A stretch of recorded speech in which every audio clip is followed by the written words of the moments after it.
8 simple ways to save money. Welcome to the Shakaama Live Show with your host Shakaama.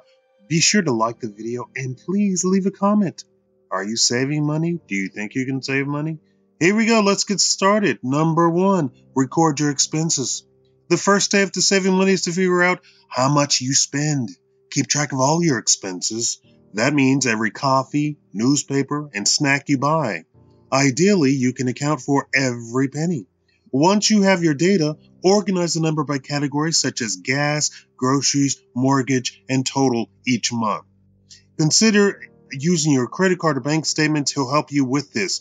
If you're a bank online, you may be able to filter your statements to easily break down your spending. Number 2, make a budget. Once you have an idea of how much you spend in a month, you can begin to organize your recorded expenses in a workable budget. Your budget should outline how much you expense, measure up to your income, so you can plan your spending and limit overspending.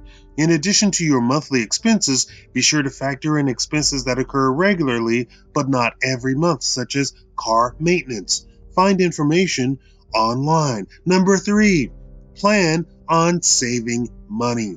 Now that you have made a budget, create a saving category within it. Try to put away 10 to 15% of your total income as savings. If your expenses are so high that you can't save that much, it might be time to cut back. To do so, identify non-essentials that you can spend less on, such as entertainment, dining out. Number 4, choose something to save for. One of the best ways to save money is to set a goal. Start by thinking of what you might want to save for. Anything from a down payment for a house to a vacation or college fund for your young pup. Then figure out how long it might take you to save for it. If you need help figuring out a time frame, try looking online for a calculator. Here are some examples of short and long-term goals. Short-term, 1 to 3 years. Emergency fund, make sure you always have that. Vacation, down payment for a car, for a new car, for a used car. Used car is what I recommend. Long-term, 4 years. Retirement, child education, down payment on a home, or down payment for remodeling project.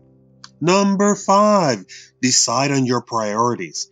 After your expenses and income, your goals are all set, and likely to be the impetus how you save money, be sure to remember long-term goals. It's important planning for retirement doesn't take a backseat to your short-term needs. Prioritizing goals can give you a clear idea of where to start saving. For example, if you know you're going to need to replace your car in the near future, you can start putting away money for one. Is your computer breaking and you have to buy new parts for it? It might be time to start saving for a brand new computer. And let me tell you, even though you might not be a computer person per se, in the near future, everyone is going to need a computer. Number 6, pick the right tools. If you're saving for short-term goals, consider using the FDIC insured deposit account, savings account, certificate of deposit. For long-term goals, consider FDIC insured individual retirement accounts, IRAs, which are tax-efficient savings accounts. They can be tax deferred until you actually retire. Securities such as stocks or mutual funds, these instruments produce an available thorough investment accounts with a broker dealer. I've already said that I was going to show you how to get around broker dealer fees in a way of investing to create money on my Patreon. That's at patreon.com/Shakaama.